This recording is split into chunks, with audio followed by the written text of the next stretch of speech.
Good morning and welcome to another Seize the Day. I trust you guys are waking up feeling pretty refreshed and ready to begin a new day.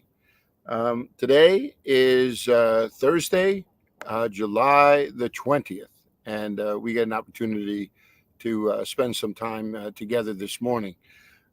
Yesterday, got back from vacation on the weekend, and it's been rainy here a couple of days, so my grass had not been mowed for a couple of weeks, and it was showing it. So it took me quite a bit of time to get everything squared away yesterday morning, and so I'm grateful to go outside and see my lawn all cut now. But I don't know about you, but there's a bunch of little projects going on. I have a baby shower that's going to be held at my home for my son Luke and his wife Kala, and so I know there's all these little to-do lists that have to get done before that day in August. So we're now that we're back from vacation, there's no more dilly-dallying. Got to get to it. I hope you guys are having a great summer, and it goes by so fast, right? We look forward to the break from winter, and then before you know it, like it seems like summer's here and half over. I can't believe it's already July the 20th. But I'm glad that we're waking up and doing this together every morning, and so we've been on this theme now of the Great Commission, coming to a conclusion in our study in the book of Matthew in chapter 28, and it's a very familiar passage for many, where Jesus gathers his disciples together, and when they come together, it says that they worshipped and some doubted. And then Jesus goes on to say, listen, all authority on heaven and on earth has been given unto me. And he says, therefore go and make disciples of all the nations, baptizing them in the name of the Father, the Son, the Holy Spirit, teaching them to obey whatsoever things I have commanded you. And he says, and I will be with you always, even unto the end of the age. And so as we've been looking at this passage, the theme of this passage is all about making disciples. But in the midst of that, there are a number of issues that rise up, and I thought they would be good for us to spend some time with. And our pastoral staff has been doing an awesome job on the weekends of preaching through related kinds of passages. And so, in this idea of an extraordinary kind of faith that God is calling us to, this idea of worship and doubt has been something that has, been on our minds as we've been going through this passage. Because even though the disciples have now been united with Jesus, who has resurrected from the dead, it's interesting to me that you would still realize that there would be this sense of hesitation, this doubt that still seems to pervade what they're looking for. And in one way, we all look forward to the day when that kind of inward battle that often takes place within us, it's resolved, right? That we don't see this side of our more sinful nature, expressing itself. We want to be at rest, and in harmony with God and all of creation around us, with one another. It's what heaven is purporting itself to be, right? This place of peace and thriving, where life is going to experience in a way that we can only dream about now. But in the meantime, we have to contend with sometimes this inner fight, right, between the things that we know we should do and those that we know we should not. And Jesus does bring victory in these areas, but it's a fight that we have to contend with until that day that we see Jesus face to face. So on one hand, I wish this duality of worship and doubt didn't exist, but at the same time, the fact that it is stated here in this text in Matthew 28 should also give us a sigh to recognize, like, hey, these are the disciples who were with Jesus, who are now in his very presence, and some of them are still doubting. And the doubt may not necessarily be about Jesus, truly being alive. The doubt might have everything to do with, okay, what's gonna happen? What now that he is resurrected? If he says, and he told them, you just read back in John chapter 14, right? He says, "Let not your hearts be troubled. You believe in God, believe also in me." And then he goes on to tell them that he's going to be going to the Father, and they're like, "Lord, show us the way." And Jesus says, "I have shown you the way. I've been with you all this time. Don't you understand?" And then we get that famous verse where he says, "I am the way, the truth, and the life, and no man comes to the Father but by me." So there is this sense that Jesus says, "Look, I'm not going to leave you as orphans. I'm going to give to you the gift that the Father has promised, and I will send." But all of that would come as a result of the resurrection of Jesus. And now that that's here, oh boy, what are we going to do now? Like, Jesus is going, and all of this work of the Spirit, how God's going to do all this stuff is still out in their future. It's veiled to them, just very often, just like it is to us, right? Our future, we look, like, as Paul said, we look through a mirror dimly, right? So we're not 100% sure about what is going to transpire. And so this sense of worship and doubt, how it all mixes together, it's been an opportunity for us to take a number of passages and look at them.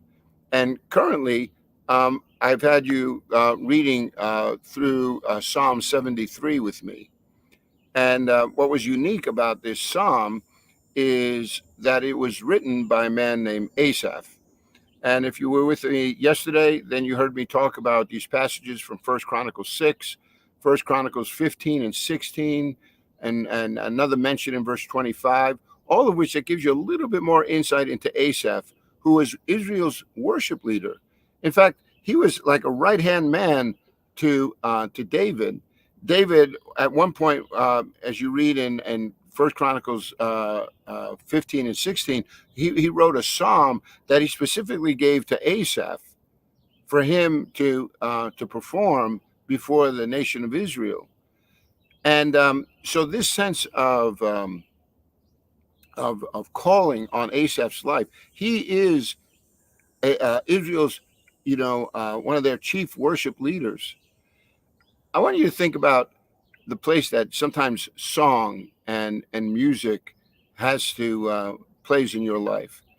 I mean, it's a reason why there's so many stations out there that will play music that people find soothing, relaxing.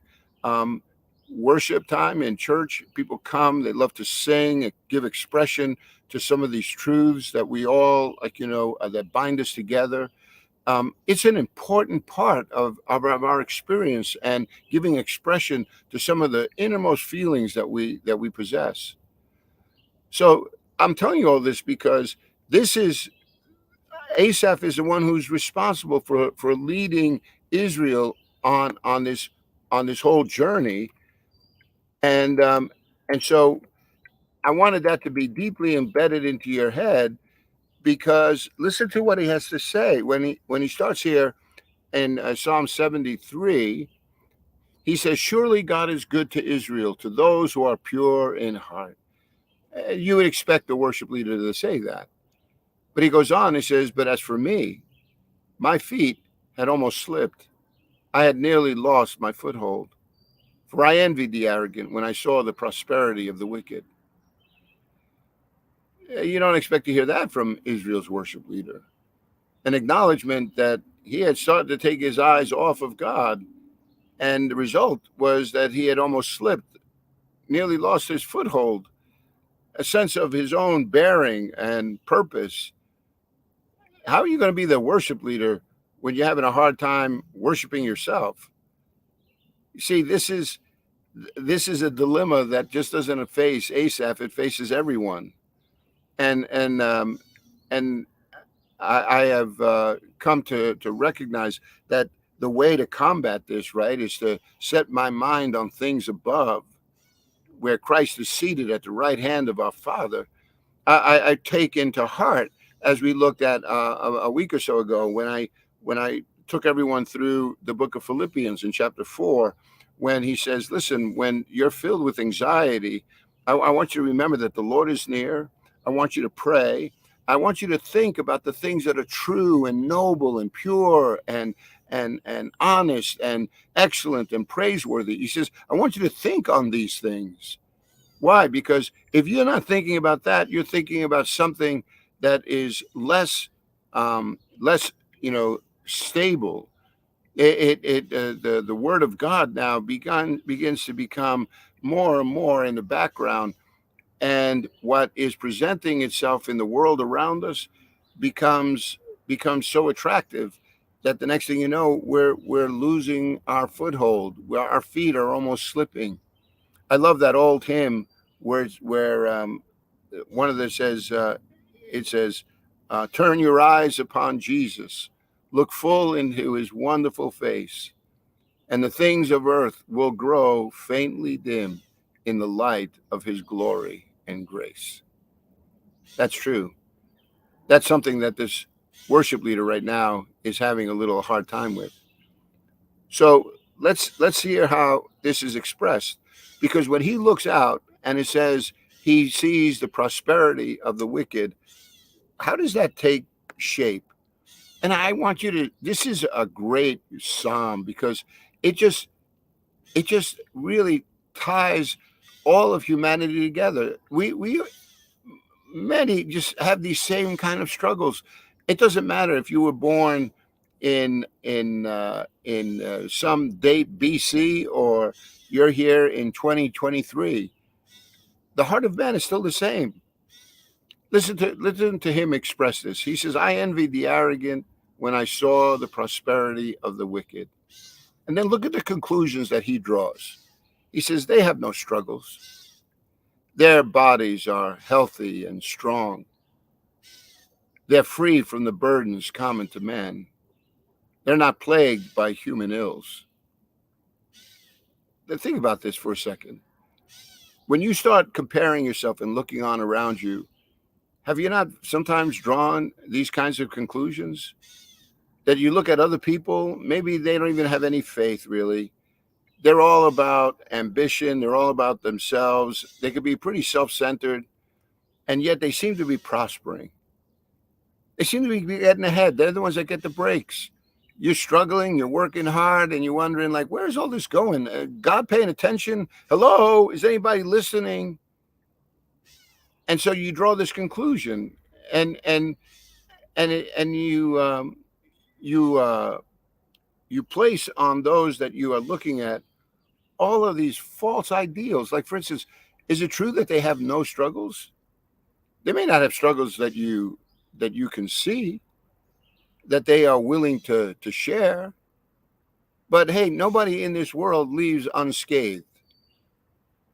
And maybe they may not have any struggles because they have found a way to self-medicate in a way that just quiets those inner struggles that are inside of them. But whatever it is, it's going to come out sooner or later. It's impossible for people to come through this life without having these struggles. They'll either experience them themselves in some way, or through those that they love, they care for. Come on. And the fact that when it says here their bodies are always healthy and strong, yeah, maybe in that moment, maybe other people don't seem to struggle in the same way you have. But this flesh is not forever. You know, I've lived long enough now to begin to see how this aging process is beginning to affect it. Every single person. It's funny how conversations have changed quite a bit with a number of my friends. Right now, a dear friend of mine, Bonnie Knopf, a tremendous worship singer, was the worship leader for MOPS International, Mothers of Preschoolers. She has written numerous albums, great Christian woman, led our worship teams in when I was in Oregon. She's battling cancer for the second time, and it metastasized to her spine and her shoulder, and boy, she's really in the throes of it once again. But when you saw Bonnie, you'd hear her playing that piano and singing her songs, and I know some people wish that, like, oh, I'd love to trade places with her. It seems like she has no struggles. She's so beautiful. She's healthy. She's strong. And I'm not so sure there are many people here outside of her husband and who would want to trade places with her. But so you see, it's not what it all seems like. And when it says they're free from the burdens common to man, is that true? For this season, it may appear that way, but I've known many people who are very wealthy and their hearts are broken over their children. They somewhere along the line they have. Well, hey, look! Remember, not too long ago we had these billionaires that went on that submersible, vehicle to look at the Titanic.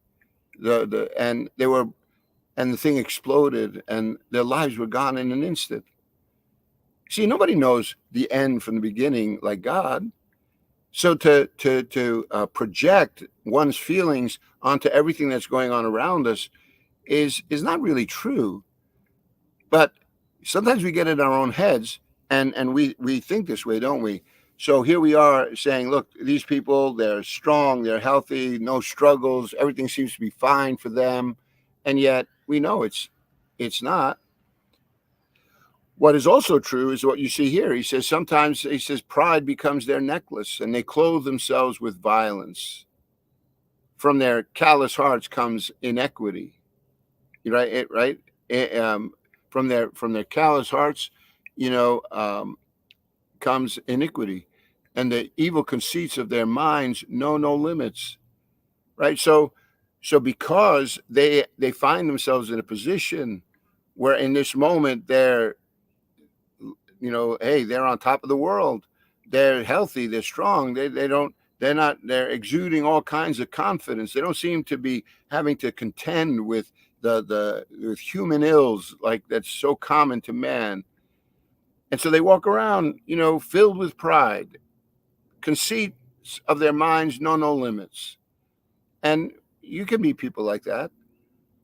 And it can be very discouraging. And it says, listen what it goes on. It says, they scoff and speak with malice. In their arrogance, they threaten oppression, right? Like they're in charge, and they're going to keep it this way. Their mouths lay claim to heaven. Their tongues take possession of the earth. So what is that poetic expression meaning here? Remember, this is a song. This is a psalm. The language in psalms is very emotive. It's like our present day songs and poets of our day. In few words, they're trying to bring out an emotive response.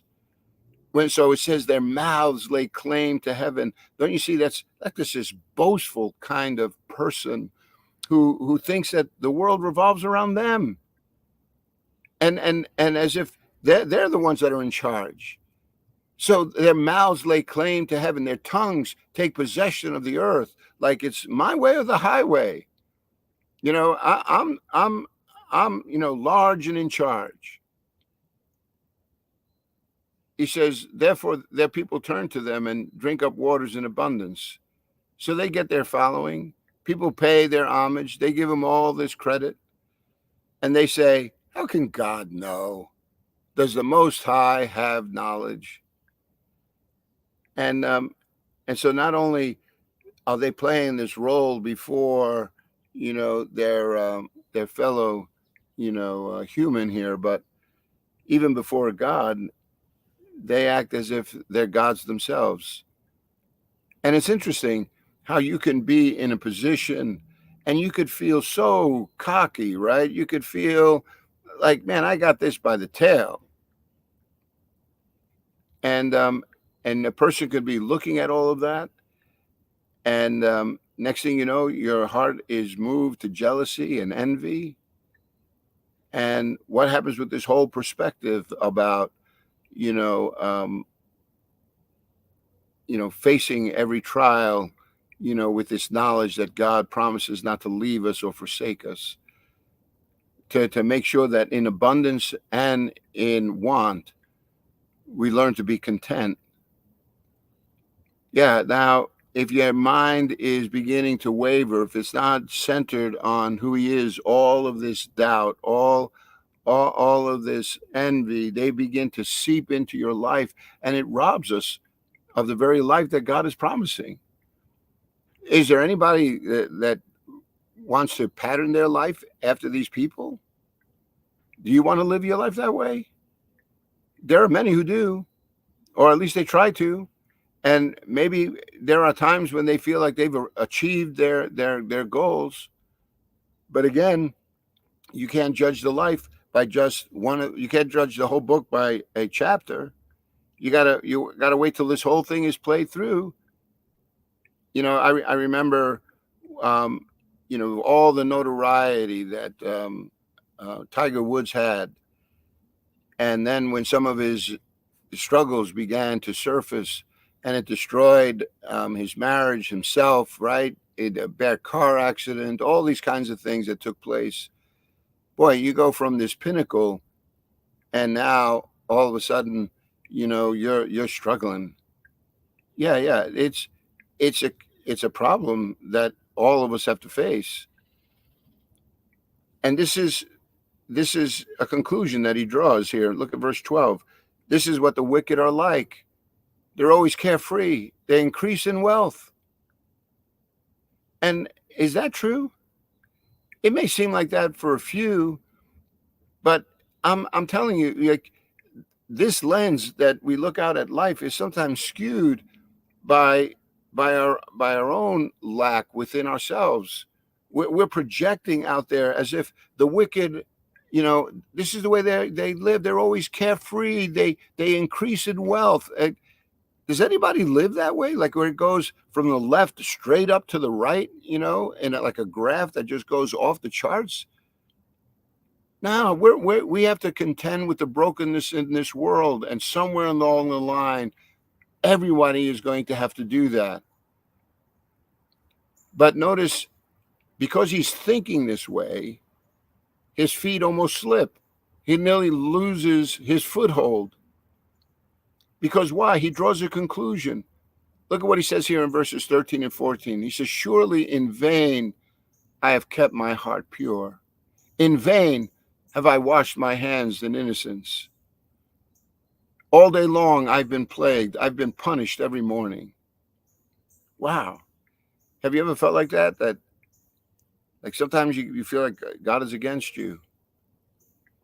That all this work that you're doing to try and keep your mind on the things of God, trying to be the right person, do the right thing, and somebody else seems to, like, they're always cutting in line. They're always getting ahead. They nothing seems to bother them. They're just going around doing whatever they feel like. And here I am laboring, trying to be the right person, do the right thing, honor God. And it's not getting me anywhere.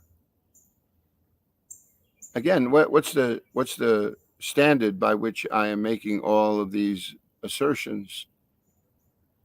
When he talks about in vain I've kept my heart pure, in vain have I washed my hands in innocence. In other words, he's saying, I put on this this robe that God has given me. I've clothed myself with his mind, and I am in pursuit of his actions. And I'm turning around thinking, like, where's this gotten me? Why? Because I haven't amassed the wealth that person has. I don't seem to be enjoying my life. And yet these people here, they don't have any conscience this way whatsoever. And Nothing seems to be bothering them. He says, in fact, all I see is that there have been a number of times in my life where things are not working out the way I think they should, and I don't like it. I'm tempted to trade places with them, and if you've ever felt like that, boy, that's a dark place to be in, isn't it? And again, I go back to, this is Israel's worship leader. This is the person who is standing before the nation of Israel, and to get them and to fill them with a sense of inspiration, right? To live in a way that is focusing their attention on the things of God. And yet he's at this place right now where he says, I'm beginning to think that everything that I've been doing here is for nothing. I'm not getting ahead. But how are you defining getting ahead? This life, what is that really supposed to look like? And you guys, if you've been with me for a long time now on Seize the Day, you know that I often tell people, I said, this is never going to be heaven. The world in which we live in now is just broken. It needs to be redeemed. And it's going to get worse, as we saw in at the end of Matthew 25, right? When Jesus is talking about these end days, when he's saying, it says that the love of most will grow cold because evil increase. Yeah, there is going to be this sense that things aren't evolving; they're devolving. It's getting worse. It's not getting better. Men are inventing ways of doing evil in the days in which we're living. So how do we combat this kind of attitude? Well, you notice in the beginning of this psalm, Asaph is giving you a little hint. He says, I had my foot almost slipped, right? I nearly lost my foothold. So you see, in the beginning, he's giving you a window into his life. He says, I really didn't fall all the way, but I came awfully close. And then, you know, he goes on and he says this, and we'll end with this. He says, if I had said, I will speak thus, I would have betrayed your children. When I tried to understand all of this, it was oppressive to me till I entered the sanctuary of God. And then I understood their final destiny. See, Asaph is saying, this is how I was feeling. But if I gave full expression to that feeling, I would have betrayed the of how God has acted with his children throughout every generation. Surely all those stories that we read about in the Old Testament would have been on the forefront of Asaph's minds. He says, but he also recognizes, when I tried to get my hands around this, when I tried to bring some sense of balance between this inner turmoil and my knowledge of God, it was oppressive to me, until he did one thing, and that is that he entered into the sanctuary of God, and then he understood their final destiny. See, this whole thing began in a downward spiral when we lost perspective, when we started looking in the wrong direction. Now we're beginning to hear from Asaph that the only way to combat that is to make sure that the focus of your attention is always on him, that it's on the very God who has called us into his service. We have been given the greatest insight into who God is in the person of Jesus. And so he's saying, look, follow me. Keep your eyes on me. And how that's done, well, we'll spend tomorrow looking at the latter half of the psalm. But it's enough to realize, hey, even the worship leader had that sense of brokenness inside of him, and kind of was losing his way. But there's something you can do about that. And it's to think God's thoughts after him, pursue him, to acknowledge his nearness, to pray, to think, to act. And that's what our morning times together, I hope, encourages each and every one of us to do. Every day we get up and we're reminded again that God is calling us to live this life and to live it with this awareness that he is for us and not against us. So we go out and seize the day. And we tell ourselves and remind ourselves through all these passages that God is good all the time. So on this Thursday, July 20th, I want to thank you for being a part of our time together. And we'll finish up with Psalm 73 tomorrow. Till then, Lord willing, we look forward to being together again tomorrow. So God bless you, my friends.